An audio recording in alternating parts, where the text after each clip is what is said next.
cabeça que eu ia ser escritor. Na verdade, só quando eu conheci um jornalista, já com 15 anos, e uma noite a gente conversando com ele, e eu falei, essa altura eu já escrevia, né? Só trabalhava... Mas já escrevia. Encomenda? Não, escrevia também de brincadeira. Ah, é? Eu comprei uma máquina portátil, que foi o meu primeiro, porque eu comecei a trabalhar com 14 anos. Você lembra a máquina que era? Era uma, acho que era... Olivetti? Então? Não era Olivetti não, era Royal alguma coisa. Sei.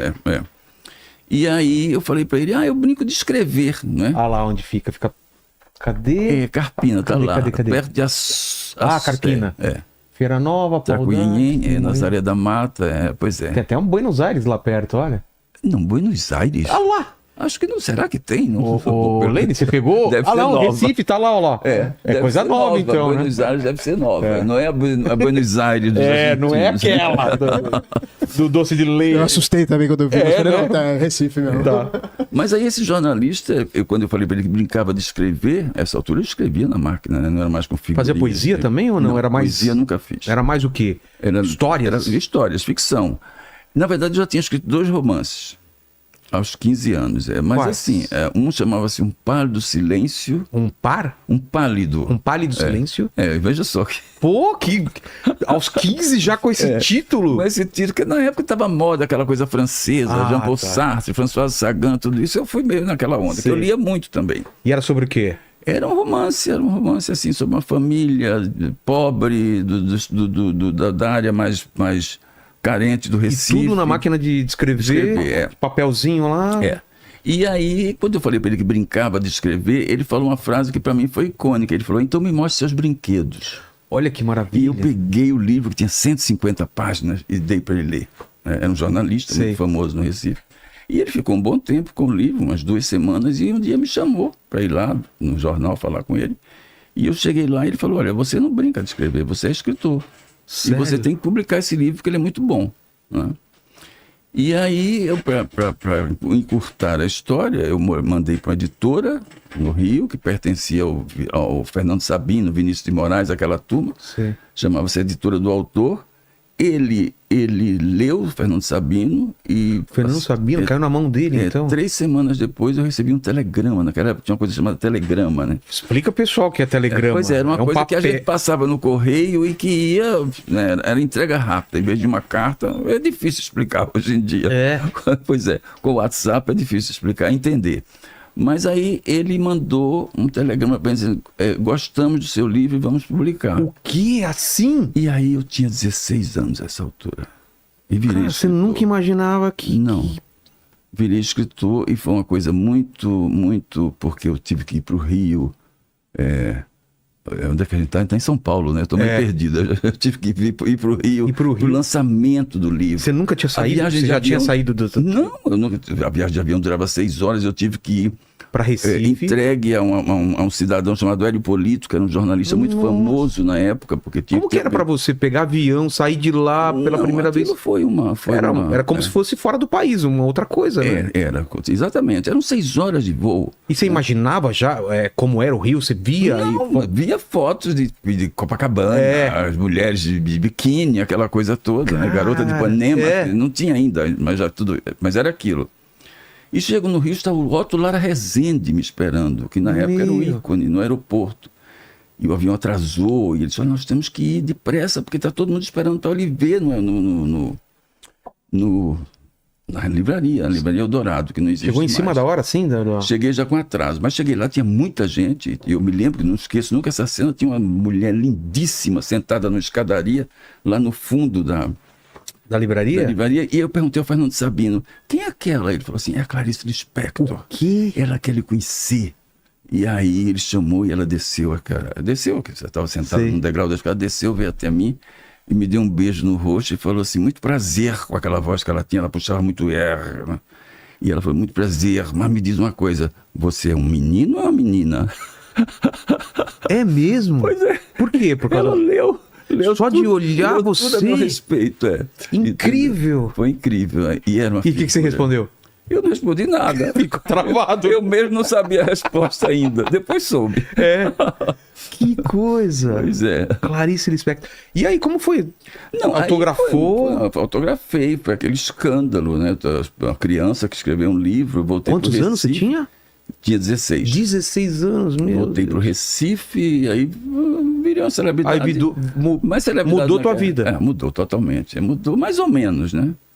Porque eu trabalhava num cartório de datilógrafo. Você voltou pra tua vida normal, Voltei né? pra minha vida normal, E aí, até que um dia, foi a época da eleição, o Miguel Arraes era candidato a governador, a esquerda tinha uma chance de finalmente ganhar eleições em Pernambuco.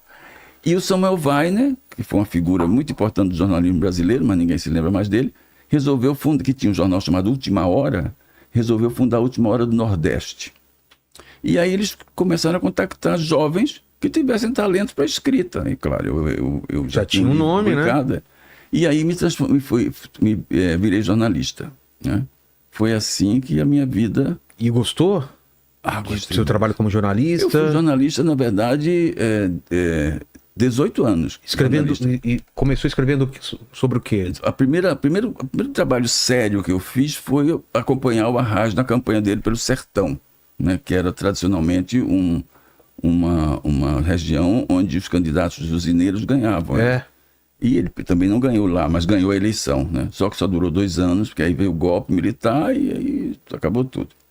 E eu tive que vir embora para o Rio porque o jornal foi fechado. Durante a ditadura? Sim, já em 64. Já em 64? O jornal foi empastelado, né, de madrugada. Porque os caras chegaram e fecharam? Chegaram lá e fecharam e quebraram tudo. Porque ele era janela. contra o governo?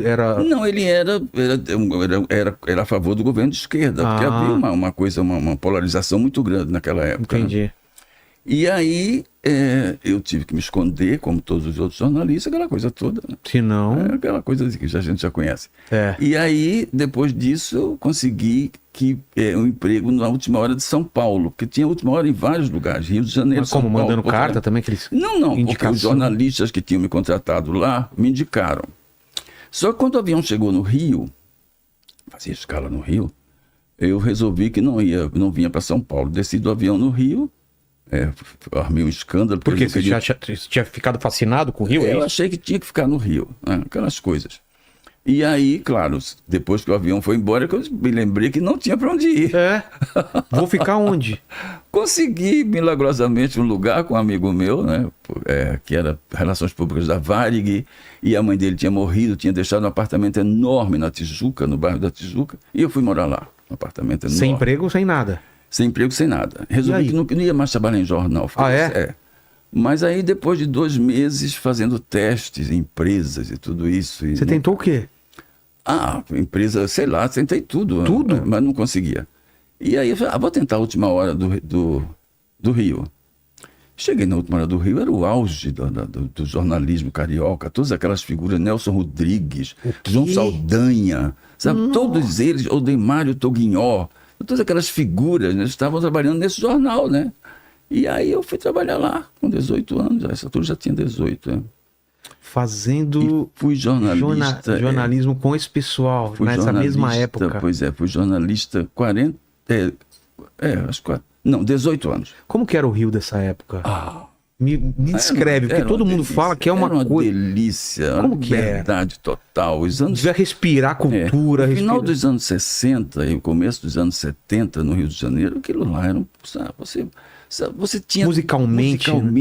E o que estava acontecendo? Porque em plena ditadura, as pessoas eram mais criativas, entende? Faziam coisas do Arco da Velha, o Rei da Vela, daqui de São Paulo. Até hoje é um clássico, marco, é um marco, né? Coisas assim, eu não esqueço nunca.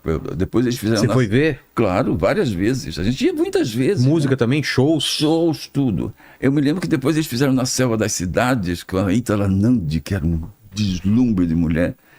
E tinha uma cena em que a Ítala ficava nua 30 segundos. Era o primeiro nu do teatro brasileiro. E com a censura rolando? Sim. Na época da censura? Não, pois é.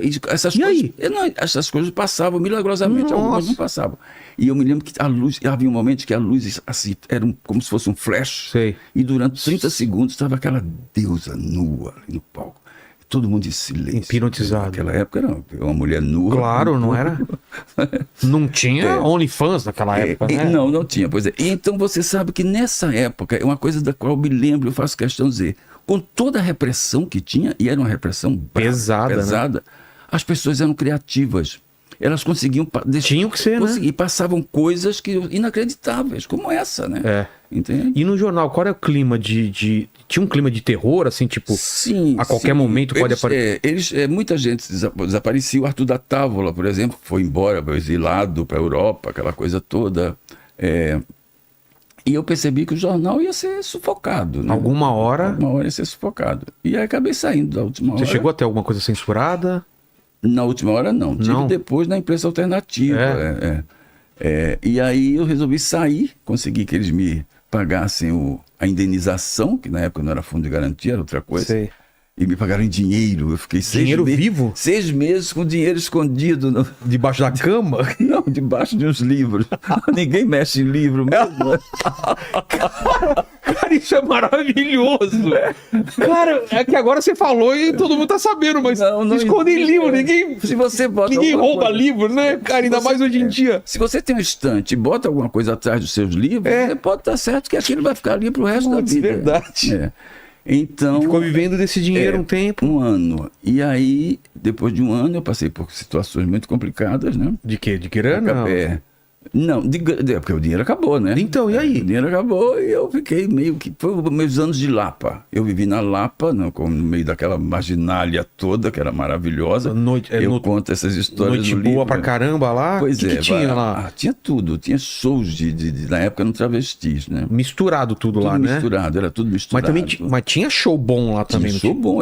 Todas essas meninas que apareceram depois, Rogéria, Valéria... Tudo começou lá? Começaram lá, fazendo show lá, entende? Mas e de música também? Tinha roda de samba, essas coisas? Tinha. Roda de samba não tinha muito, não. Era muito bossa nova. Era mais bossa nova. Era bossa nova. Mas, assim, o engraçado é isso. Eu não sei se é uma impressão minha só, que não condiz com a realidade, mas eu acho que essa época, com toda aquela repressão, e eu insisto, a repressão era pesada, né? A criatividade era muito grande. As pessoas criavam para driblar a censura, para driblar a ditadura. Muita gente fala isso mesmo. Chico Buarque daquela época. Pois exatamente. Caetano. Todo mundo. Teve uma explosão cultural absurda. E a parte de violência era tranquila andar na Lapa naquela época? Sim, você andava na Lapa, você conhecia as pessoas todas. De madrugada, Madame Satã. Já estava meio em decadência, mas... Sim. Mas tinha os malandros, sabe? Você se envolvia com eles. A certa altura da noite estava todo mundo na mesma mesa. Bebendo. Jornalista, malandro, sabe? Os cafetões e as suas discípulas, entendeu? Era tudo assim, era muito bom, cara. Era muito bom. Então, hoje em dia eu penso, será que é porque eu era jovem, né? E aí, quando a gente é jovem, as coisas todas parecem muito mais, né? Até que o dinheiro acabou, como eu disse, eu fui procurar emprego e fui trabalhar no Globo, no jornal. Fiquei lá 8 anos. Mas acontece que eu fui trabalhar no Globo. Comecei no Globo no dia 1º de novembro, no 1º de novembro de 1969, e trabalhei 4 noites, né? E na quinta noite eu não apareci mais no jornal, sumi. E sumi totalmente de qualquer lugar que você possa imaginar, ninguém me encontrava mais. Desapareceu, não apareceu, simples, não avisou ninguém, eu não avisei porque não pude. Porque eu cheguei em casa às 11h30 da noite, quando eu saí do jornal, e quando eu cheguei em casa, que fui abrir a porta da minha casa, eu percebi que a porta estava aberta, estava só encostada. E quando eu empurrei a porta, tinha 3 cidadãos lá dentro, um deles com a metralhadora. O quê? Me esperando, eram os caras do CENIMAR, do Centro de Informações da Marinha. E aí? Porque, depois eu soube porque eu tinha, naquela época lançaram o Diário do Che Guevara. Sei. E foram várias edições, porque como a família do Guevara não cobrava direitos autorais, você podia... A galera foi lançando, foi publicando. E numa delas me chamaram para escrever o prefácio. Putz. E eu escrevi um prefácio cujo título era A Guerrilha Não Acabou. Isso foi um ano antes do ato institucional número 5. Acharam que era uma provocação. Quando veio o ato, alguém que denunciou, não sei, alguma coisa, porque o livro, nessa altura, já estava escondido. Claro. Né? Porque não podia mais vender. Mas vai atrás daquele cara lá, vai atrás do editor que morava em Brasília e atrás de quem escreveu o prefácio. Foram. Nós dois fomos presos. E, na verdade, eu fui preso. Fui levado. Mas você soube na hora por que era? Ou você foi descobrir depois que era? Não, só quando cheguei lá no Ministério da Marinha, na sala comandante Sarmento. Sarmento. Que é quem mandou O nome de comandante mesmo. Pois é, comandante Sarmento. E é uma cena muito legal, porque quando eu entrei na sala, tinha um pôster do Mao Tse-tung enorme, e ele estava assim, dramaticamente jogando dardos na figura do Mao Tse-tung. Aí ficou assim uns 3 minutos fazendo isso para me impressionar. Claro. Até que finalmente virou e pegou o livro que estava assim em cima da mesa. Foi você que escreveu isso? Foi. Aí ele disse, então você está em curso nas penas do ato institucional número 5. Aí eu falei, só que isso foi escrito um ano antes do ato. O ato não é retroativo. E aí ele falou, tá bom, mas você vai pro castigo assim mesmo. E mandou para Ilha das Flores. Assim? E eu fiquei lá... Sem direito à defesa, nem nada, o cara decidiu... Sem que ninguém soubesse onde é que eu estava, 70 dias. Eu me lembro que aconteceu uma cena fantástica, porque naquela época o Globo era um jornal de direita, né? Um jornal a favor do golpe. Do golpe. E me botaram na ala das mulheres, porque a ala dos homens já estava lotada, a ala das mulheres tinha menos mulheres, então tinha cela vaga. Sim. Me botaram numa cela, isso de madrugada, né? E a chegada na ilha... Mas foi violenta a tua ida ou foi mais ou menos de boa? Não, porque eles botavam as algemas naquela época e apertavam. Cada vez que você mexia... Apertava mais. Apertava. Mas um fuzileiro gentilmente falou, olha, não se mexa muito, porque senão... Vai ficar pior. Então eu fiquei quietinho. Mas aí me botaram na ala das mulheres, das meninas, e isso fiz tudo de madrugada. A descida na ilha era uma coisa impressionante. Você tinha a impressão que estava na Alemanha nazista, porque tinha uns fuzileiros com uns pastores alemães que ficavam latindo, querendo avançar em você. Tudo aquilo era uma encenação, né? E aí eu fiquei lá numa cela sozinho. Eu imagino que você estava aterrorizado. E a certa... Não? Jovem, tipo... Eu sempre achava que aquilo era, sabe, amanhã eu saio. Sério? Na verdade eu fiquei 70 dias. Então...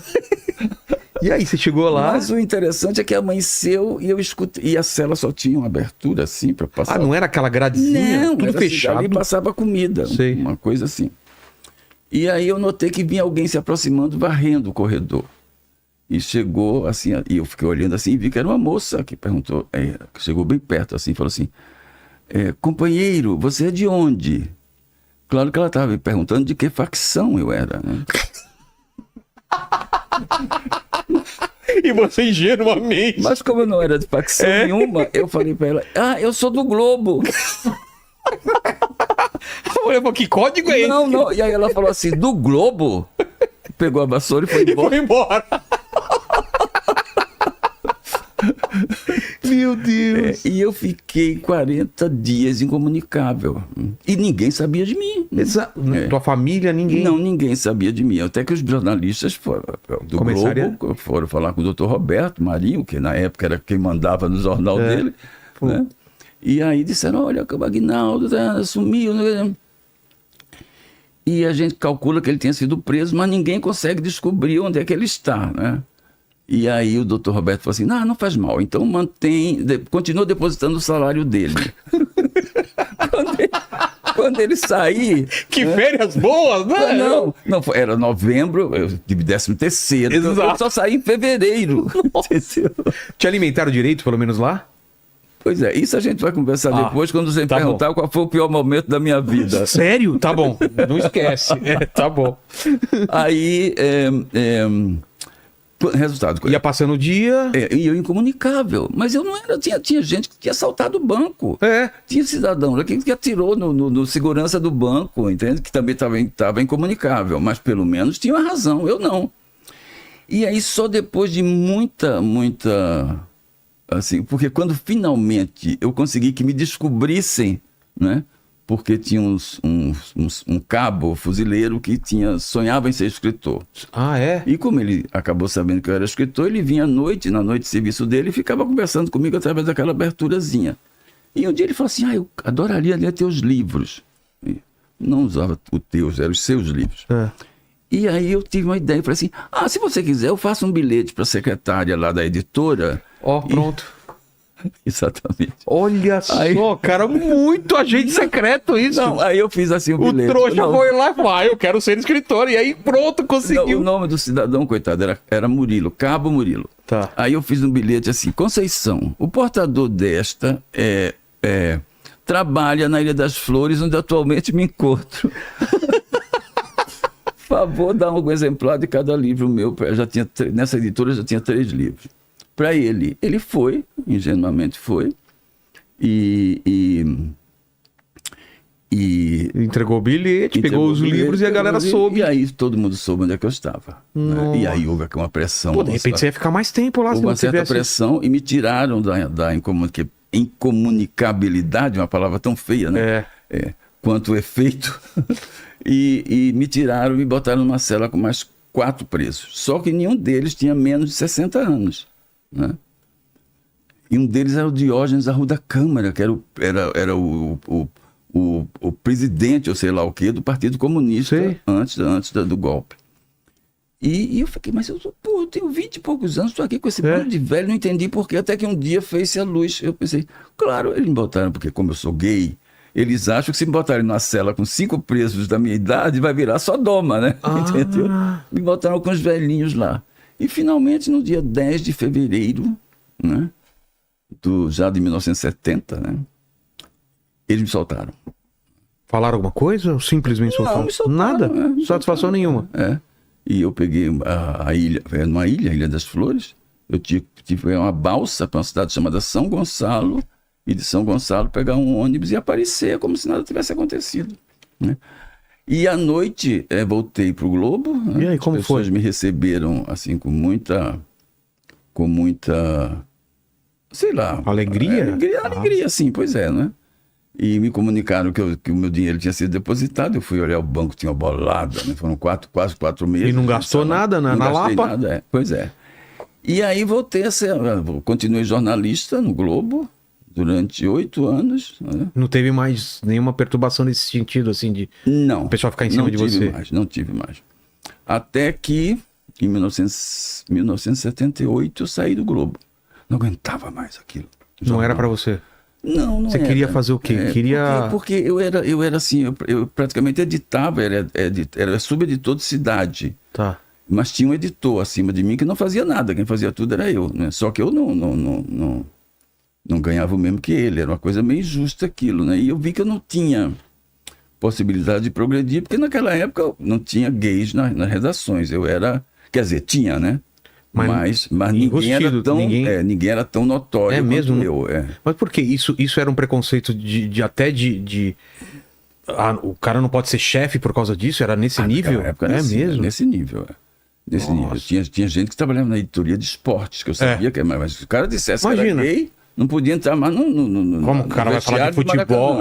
Não pode mais, né? Naquela época era assim. Então, eu saí do Globo, porque a essa altura eu já era muito conhecido como jornalista, porque eu fazia muito freelancer, e tinha os jornais alternativos, Opinião, Movimento, essa coisa toda, e todos eles me pediam matérias, eu me especializei em assuntos policiais, o que era uma coisa meio estranha, né? Quer dizer, para os outros, não para mim. E aí, finalmente, eu resolvi que ia viver de freelancer, o que é uma ilusão até hoje. Ninguém vive de freelancer. Não dá. Né? Porque pagava muito pouco? Principalmente se você gosta de vinho. Aí é um problema. E aí eu saí do Globo, comecei a fazer aqueles freelas que não davam, né? Não davam. Mas um belo dia o telefone toca na minha casa e é o Daniel Filho. Que naquela época era um chefão todo poderoso da Globo. Já era um chefão. Me convocando para uma reunião na casa dele, naquela noite mesmo. E eu cheguei lá, tinha mais 3 ou 4 pessoas, escritores, roteiristas, e ele disse que a Globo ia lançar um seriado chamado Plantão de Polícia, e eles queriam que eu participasse. Por causa da tua experiência? Da minha experiência como jornalista policial. Olha só. Eu cheguei a ganhar o primeiro prêmio Abril de jornalismo. Logo assim? Primeiro, com a reportagem chamada Pobres Homens de Ouro, que era sobre o Esquadrão da Morte daquela época, os policiais. E aí, por causa disso, eu fui parar na televisão. Né? Foi assim, então, que foi... Você nem imaginava trabalhar na televisão um dia? Não era continuava escrevendo meus livrinhos que eram publicados e que... Olha só, por um acidente, alguém ganhou um prêmio, alguém viu e te chamou. E aí fui não tinha nenhuma experiência ainda de escrever roteiro? Não tinha. Mas assim, como eu via muito cinema, né? Era viciado em cinema desde criança, então não tinha mistério, né? E aí eu me tornei roteirista, fiz o plantão durante 3 anos, fiz séries com doc. E aí já melhorou o salário? Já era uma grana maior ou ainda não? Que o jornalismo, sim, já era maior, mas não era ainda o salário de novelista. Sim. Né? E aí, finalmente, um belo dia, o Boni me chamou na sala dele e disse, olha só... Boni pai. O Boni pai, você vai escrever uma novela. Né? Assim? E a novela era o Rock Santeiro, porque o Dias não queria escrever. Né? Porque tinha sido, censurado vetada, e ele tinha 40, e ele tinha 40 capítulos. Tinha 40 capítulos. Só que a novela originalmente era para as 10 horas da noite. Naquela época tinha novela às 10. Verdade. Acho que agora tem de novo. Saramandaia, eu acho que na época também, foi às 10. Era um horário... Por quê? Eram as novelas mais pesadas, assim, por horário? Por que eles jogavam para as 10? Eram novelas mais pesadas. Com temas mais... Tá. E engraçado, quando eu li os 40 capítulos, que eu tinha que aumentar, porque o capítulo das 10 horas era menor, né? Ah, é? Eu tinha que inserir cenas nos capítulos dos dias. Era o quê? Das 8 eram 40 minutos, das 10 eram 34, uma coisa assim. Que parece que não, mas faz uma diferença, né? Eu me lembro quando eu li aquilo, aquela coisa do Dias, eu falei, mas que bobagem. Sério? Não vai dar pra fazer isso. Deus sabe como eu estava errado, né? Não é?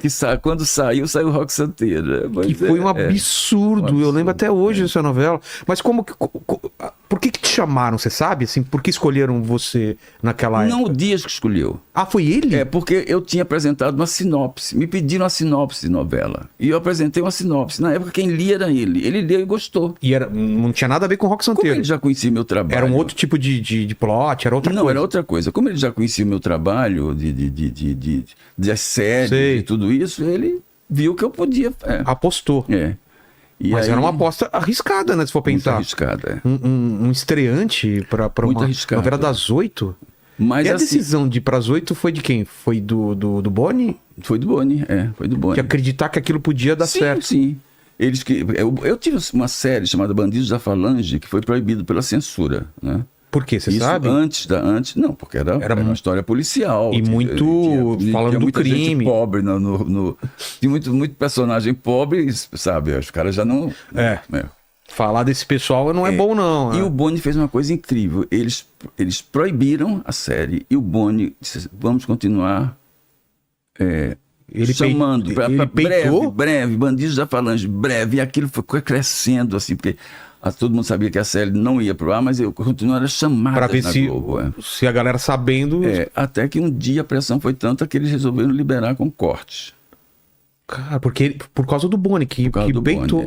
Eram grandes figuras da televisão brasileira, o Boni deve ter o Daniel, essas pessoas todas. E numa época muito difícil. E não é que essas pessoas atuassem politicamente, não. Elas nem tinham nada a ver com ideologia, não. Eles sabiam que o que a televisão tinha que apresentar, tinha que ser o melhor possível. De qualidade, né? De entretenimento. Quando era bom, eles davam a alma para que aquilo funcionasse. Isso estava acima do medo deles de poder acontecer alguma coisa. Exatamente. Que fantástico. E também tinha o Dr. Roberto, que mesmo sendo de direitaça, ele fala, então vou bancar. Cara, porque, ele via que a televisão dele tinha qualidade, né? Era engraçado. Existe a famosa frase, que eu não sei se ele falou ou não, mas houve um momento que os militares procuraram por ele e disseram, olha, o seu jornal só tem gente de esquerda, não pode. E aí dizem que ele falou para eles, olha só, vocês não mexam com os meus comunistas, hein?